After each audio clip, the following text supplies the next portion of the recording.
That voice, young lady. Come on up, Richard.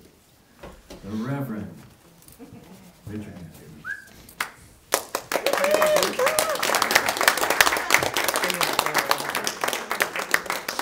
Good morning, everyone, again. Good morning. You all having a good time? As most of you know, I cannot stand behind this thing. I need to be out here and just be right up in your faces. Isn't that the way it should be? I mean, if you're talking to a friend, you're always just right up in their face and letting them know that you know the truth and that they better listen to you. Right? Right? Well, happy Father's Day again. You know, I actually had a father too.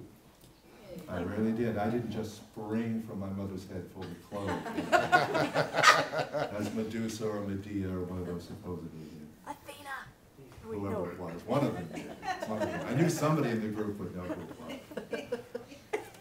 I had a very odd relationship with my father. My dad was one of those guys who was always having financial trouble. Anybody ever experienced anything like that with a parent or with a sibling? He always had to hit up his other brothers. He came from a family of 8 kids, and so he had a lot of family to hit up on. And he was always hitting up on these brothers for 100 here, 150 there, to get us through. I didn't always know that, especially as a kid. I found out a lot of this later as we moved through life. But one of the things that I never doubted about my dad, even though he and I didn't always get along very well, we had our fights, especially when I was a teenager, because I was right. Teenagers are always right. Right, my niece over here? Right. But you know, in spite of all of the stuff that I went through with him, in spite of it all, there was one thing I never doubted. I never doubted that he would get us raised. And he managed to do that. In spite of all the stuff that he went through with us, with his wife, my mother, with his brothers, with everybody in the world, whatever he was going through, I never doubted for a minute that he would get us raised, and he did. We always, in spite of everything, had a roof over our heads. We always had clothes. We always had food.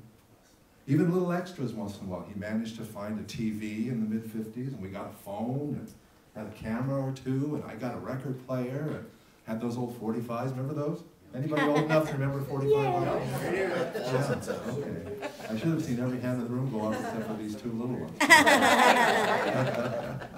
You've seen my 45. Yeah, but I didn't have one.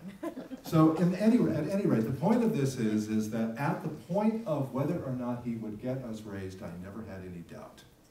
I trusted him to do his job.